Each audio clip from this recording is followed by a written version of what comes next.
First Maccabees chapter 1. After Alexander, the son of Philip the Macedonian, came out of the land of Kittim and conquered Macedonia, and defeated Darius, the king of the Persians and the Medes, he reigned in his place. He was already king of Greece. He then fought numerous wars, conquered fortresses, and slaughtered the kings of the earth. He went to the ends of the earth and took the spoils of many nations. So the earth rested from war before him, and he was exalted. His heart was likewise encouraged. He formed a mighty army and ruled countries, nations, and princes, and they all paid taxes to him. Then later he fell sick, and he knew he was dying. So he brought in his trusted servants who had grown up with him from childhood, and parceled out his kingdom to them while he was still living. After Alexander reigned for 12 years, death claimed him. Then his servants began to rule, each in his appointed place. They all put on crowns after he died, and their sons for many years after them. And the evils they caused multiplied on the earth. A sinful root came forth from them, Antiochus Epiphanes, the son of Antiochus the king, who was a hostage in Rome. He began his reign in the 137th year of the kingdom of the Greeks.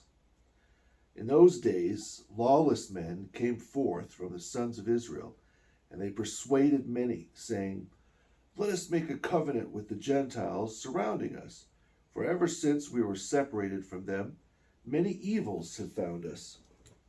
This proposal found favor in their eyes, and some of the people eagerly desired to enter into this agreement. So they went to the king, and he gave them authority to observe the ordinances of the Gentiles. Then they built a gymnasium in Jerusalem according to the customs of the Gentiles, and made themselves as the uncircumcision. So they fell away from the holy covenant, yoked themselves to the Gentiles, and sold themselves to do evil. Thus the kingdom was prepared before Antiochus, and he determined he would reign over the land of Egypt, so as to rule over 2 kingdoms. Thus he entered Egypt with a strong multitude of chariots, elephants, cavalrymen, and a large army. He engaged Ptolemy, king of Egypt, in battle, and Ptolemy turned from him in shame and fled. Many were wounded and fell. So they captured mighty cities in Egypt, and Antiochus took spoils in the land of Egypt. After he conquered Egypt in the 143rd year, Antiochus turned and went up to Israel and Jerusalem with a large army. He entered the sanctuary in arrogance and took the golden altar, the lampstand, all the utensils, the table of presentation, the cups and bowls, the golden censers, the curtain, the crowns, and the golden ornaments on the face of the temple. He stripped everything. He took the silver and the gold and everything costly, and the hidden treasures he found. Taking all these things, he departed for his own land. He committed deeds of murder and spoke with great arrogance. There was great mourning everywhere in Israel. Rulers and elders groaned, virgins and young men grew weak, and the beauty of the women was altered. Every bridegroom took up a lament and sat mourning in his bridal chamber. The land was shaken for its inhabitants, and all the house of Jacob was clothed with shame. After 2 years, the king sent a revenue official to the cities of Judah, and he entered Jerusalem with a large army. Antiochus spoke peaceful words to them with deceit, and they believed him. Then he fell upon the city suddenly, struck it a great blow, and killed many people from Israel. He took spoils from the city, set it on fire, and tore down its houses and the city walls. They took captive the women and the children and took possession of the animals. Then they built the city of David with a great and strong wall and strong towers, and it became their citadel. They placed there a sinful nation of lawless men, and they became strong within it. And they laid up weapons and provisions and gathered together the spoils they had taken from Jerusalem. Then they returned there and were like a great snare. It became an ambush against the sanctuary, an evil accuser against Israel continually. They shed innocent blood around the sanctuary and defiled the sanctuary. The inhabitants of Jerusalem fled because of them, and she became a dwelling place of strangers. She became a stranger to her offspring, and her children forsook her. Her sanctuary was laid waste like a desert, and her feasts were turned into mourning, her Sabbaths into a disgrace, and her honor into contempt. Her dishonor prevailed against her glory, and her high position was turned into mourning.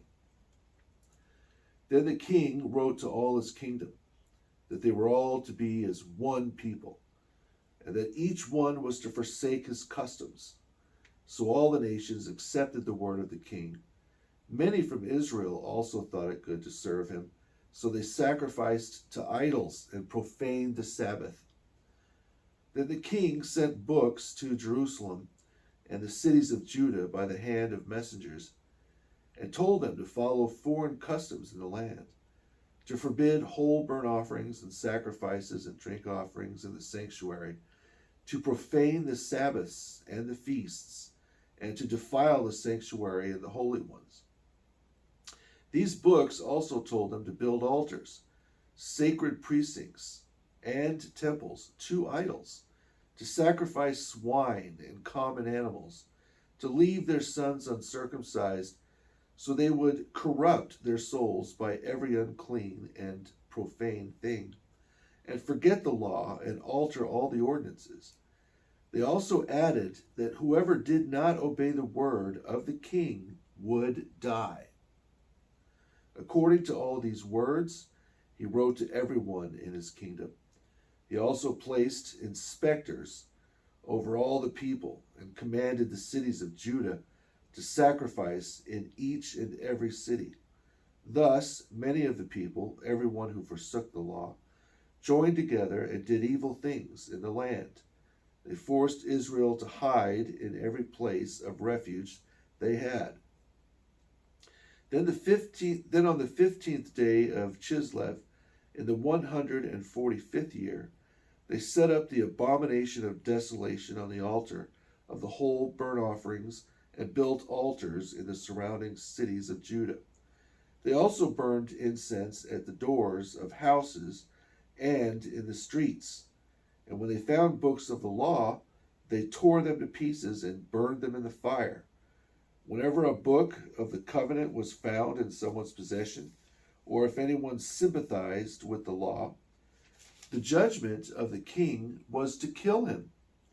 They acted with their might against Israel, against those who were found month after month in the cities.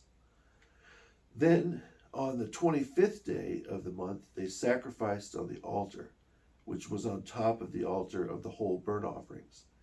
In keeping with the decree, they sentenced to death the women who had their children circumcised, and the families who had circumcised them, and hung the infants from their mothers' necks. Yet many in Israel grew strong, and determined in themselves not to eat unclean things. They chose rather to die than be defiled by foods or profane the holy covenant. So they died, and great wrath came upon Israel.